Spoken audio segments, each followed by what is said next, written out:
साबिर शाकिर साहब, आप इस पे भी कमेंट कर सकते हैं, लेकिन क्योंकि आज खास तौर पर जिक्र हुआ, मरीम नवाज कहती हैं कि जिस दिन पैनामा केस का फैसला आना था, जजेस की फैमिलीज कमरा अदालत की गैलरीज में बैठी थी और उनको पहले ही मालूम था कि फैसला क्या आने वाला है, और आपने रिपोर्ट किया इसको। आपका जो सबसे पहले आपने ही खबर ब्रेक की थी। ये जो मरीम नवाज ने आज बात बताई है, आपको ऐसा तासुर मिला था? लेट मी रिमाइंड यू कि उस दिन न्यूज में अहमद नूरानी साहब की एक स्टोरी आई थी शायद डिसीजन के हवाले से, जो कि गलत साबित हुई थी। आपका क्या तासुर था? देखें, बात यह है कि आजकल बाजवा साहब और मरीम साहबा का जो बयानिया वो एक ही है तकरीबन। यही गुफ्तगू कुछ अर्सा पहले इंटरव्यू में, जिसका उन्होंने कहा कि मैंने इंटरव्यू नहीं दिया, ये शाहिद वो मिर्ज़ा की इंटरव्यू जो स्टोरी में नहीं दिया, आज उसका तीसरा हिस्सा भी आ गया वैसे। जो उसका तीसरा हिस्सा भी आ गया। तो वो सारी गुफ्तगू ये एज इट इज गुफ्तगू उन्होंने बयान की है बाजवा साहब ने, और बाजवा साहब की गुफ्तगू उठा के मरीम साहबा अब उसको ऑन कर रही हैं और उसको बयान कर रही हैं। इसलिए ये आपस में इंटरलिंक है दोनों मामला। तो इससे ज्यादा कुछ कहा नहीं जा सकता। रीजन ये है कि मदर अब्बास साहब भी कह रहे थे, असल जो बुनियाद खराबी कहाँ पे होती है? खराबी होती है जब आप इंटरवीन करते हैं, एक इदारा दूसरे इदारे के मामलात को इंटरवीन करता है।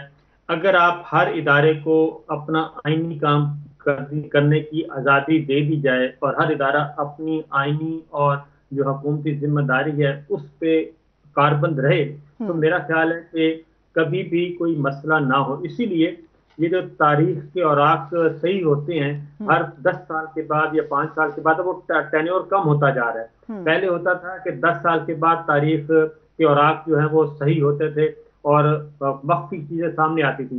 फिर वो टेन्योर कम होता होता 5 साल पे आ गया और देखा गया कि बंदा अपने ओहदे से हट जाएगा तो चीजें बाहर आएंगी। अब वो भी टेम्परामेंट जो है वो खत्म हो गया। अब सीट पे अथॉरिटी होती है, उसके होते हुए ही चीजें जो हैं वो मंजर आम पे आना शुरू हो जाती हैं। ये इसलिए है कि इन्वॉल्वमेंट बहुत ज्यादा हो गई है, बहुत ज्यादा। कासिम सूरी साहब डिप्टी स्पीकर बैठे हैं, अगर ये अपने सीनियर स्पीकर असद कैसर साहब से मालूम करें कि किस हद तक इन्वॉल्वमेंट होती है पार्लिमान के मामलात में भी। इसी तरीके से अब बिल्कुल इसके ऑपोजिट हो रहा है। अब हो रहा है सुप्रीम कोर्ट ऑफ पाकिस्तान के मामलात में मुदाखलत की जा रही है और पार्लियामेंट हाउस में खड़े होकर तकरीरें की जाती हैं। वहाँ पे हर तरह की धमकियां भी दी जाती हैं और इल्जाम भी आयद किए जा रहे हैं, इसलिए कि वहाँ पे जो गुफ्तगू करेंगे उस पर पकड़ नहीं होगी। असल मामला क्या चल रहा है? असल मामला इसके पीछे बिल्कुल हो रही है गिव एंड टेक। मैं आपको न्यूज आपको दे दूं कि हो रही है बार्गेनिंग, चिप्स के तौर पे इस्तेमाल किया जा रहा है। अब ये 184(3) की जो तरमीम थी, ये सिलसिला कहाँ से शुरू हुआ? कल 4 घंटे के अंदर अंदर ये सब कुछ आनन फानन हुआ है। उसकी वजह ये थी कि फर्स्ट डे जो हेयरिंग थी सुप्रीम कोर्ट ऑफ पाकिस्तान में, उस हेयरिंग के नतीजे में अटॉर्नी जनरल ने जाके प्राइम मिनिस्टर साहब को बताया, लॉ मिनिस्टर ने भी बताया कि जनाब मामलात हाथ से निकलते जा रहे हैं और ये सिचुएशन इलेक्शन की तरफ ही जा रही है, इलेक्शन से हम बच नहीं सकेंगे। 3 घंटे के अंदर अंदर प्राइम मिनिस्टर शहबाज शरीफ साहब, उनके जो लीगी वुज़रा हैं, उसके बाद फिर लाहौर के वकला की टीम, एक्सपर्ट्स जो हमें नजर आते हैं, जो नजर नहीं आते, वो सारे के सारे वकला जो इकट्ठे हुए, उन्होंने फौरन ये 4 लाइनों की एक ड्राफ्ट तैयार किया और उसके फौरन बाद वो पार्लियामान में पेश कर दिया कल। और उसके कायमा कमेटी को चला जाता है, फिर कायमा कमेटी को इंस्ट्रक्शंस पास होती हैं कि आज ही आपने करना है। अब वो जब कायमा कमेटी से आ जाता है पार्लियामान में, तो उसमें आनंद फानन एक मोहसिन दावड़ साहब कहते हैं कि ये तरमीम भी कर लें, क्योंकि इनको एहसास हुआ कि ये हमारा जो मकसद है वो तो सॉल्व नहीं हो रहा। अगर ये 184(3) के चीफ जस्टिस ऑफ पाकिस्तान से इख्तियार लेके 2 जूनियर जजेस को साथ मिला के दे दिया जाता है राइट ऑफ अपील, तो ये तो मौसर बमाजी नहीं होगी, ये तो फिर आज के बाद से सिलसिला शुरू होगा। लिहाजा मोहसिन दावड़ साहब को एक पर्ची दी गई और उन्होंने कहा कि जी आप ये तरमीम करेंगे। उन्होंने ये तरमीम की और उसके बाद नवाज शरीफ साहब और जहांगीर तरीन साहब को भी वो उसको भी ले आए। तो बेसिकली ये सारी अमेंडमेंट जो हो रही है, ये कानून साजी हो रही है, ये नवाज शरीफ साहब की डिस्क्वालिफिकेशन को खत्म करवाने के इर्द गिर्द सारी चीजें घूम रही हैं। खबरें भी आना शुरू हो गई, टॉक शोज भी اس وقت شروع ہو گئے کہ ایک ہی نیریٹو آنا شروع ہو گیا کہ اگر فیصل واڈا کو ملتا ہے ریلیف تو نواز شریف صاحب کو بھی ملے گا، جہانگیر ترین صاحب کو بھی ملے گا. یہ ساری چیزیں بیک ڈور چینل پہ بہت ساری ایکٹیویٹیز ہو رہی ہیں.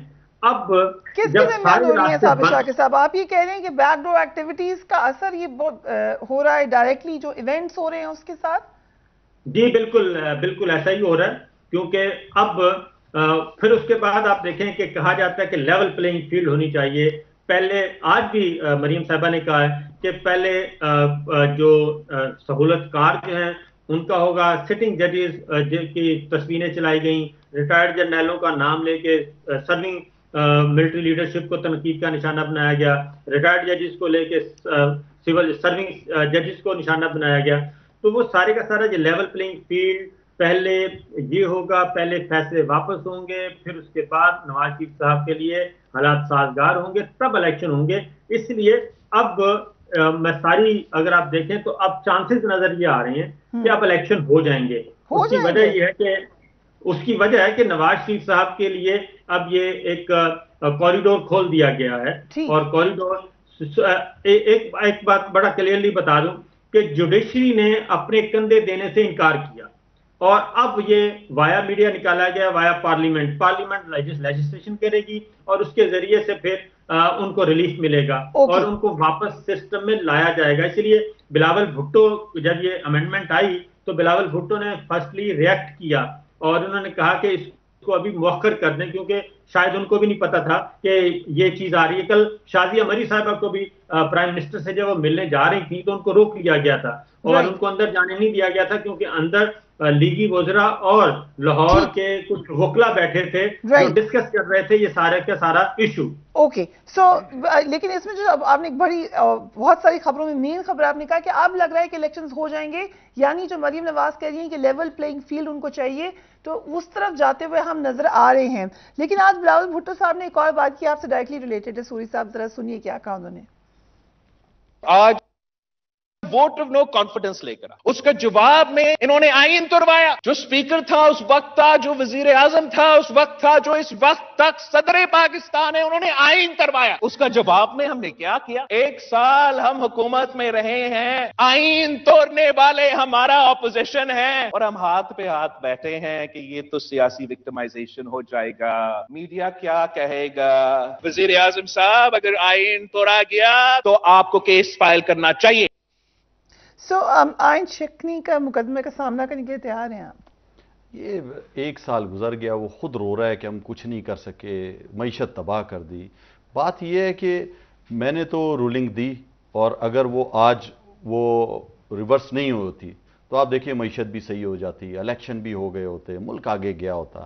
ملک کو پیچھے لے گئے، NRO2 لے لیا انہوں نے، غلامی کر لی، آپ معیشت تباہ کر دی. پیسے بھی نہیں ہیں، عدالتوں میں کہہ رہے ہیں جی ہمارے پاس پیسے نہیں ہیں، ہم الیکشن نہیں کرا سکتے. دوسری طرف جو ہے وہ لیپ ٹاپ دے رہے ہیں 20-20 ارب روپے کے، 10-10 ارب روپے کے. بات یہ ہے کہ ان کی ڈائریکشن ہی صحیح نہیں ہے. یہ صرف اپنے لیے آئے، اپنے لیے چوریاں اپنی بچا رہے ہیں، اپنے نااہل کو دوبارہ اہل کرانے کے لیے سارا پروپیگنڈا کرا رہے ہیں. وہ بھاگا ہوا ہے وہاں پہ، ایک گھڑی چور گھڑی، ابھی ایک گھڑی سے کتنی 100 گھڑیاں نکل آئیں جو انہوں نے لیے ہوئے، جو مراحت انہوں نے لیے ہوئے. عمران خان صاحب تو اسی ملک میں ہے، یہیں پہ عوام کے درمیان میں ہے، لڑ رہا ہے، مقابلہ کر رہا ہے. جو وکٹمائزیشن ہمارے ساتھ یہ کر رہی ہے حکومت، چھوٹے چھوٹے بچوں کو اٹھا رہی ہے، لڑکوں کو، ہمارے جو سوشل میڈیا کے ایکٹیوسٹ ہیں ان کے گھروں پہ چھاپے مار رہی ہے، سیاسی کارکنوں کے چھاپے مار رہی ہے. آپ مجھے بتائیں، میں تو دیکھیں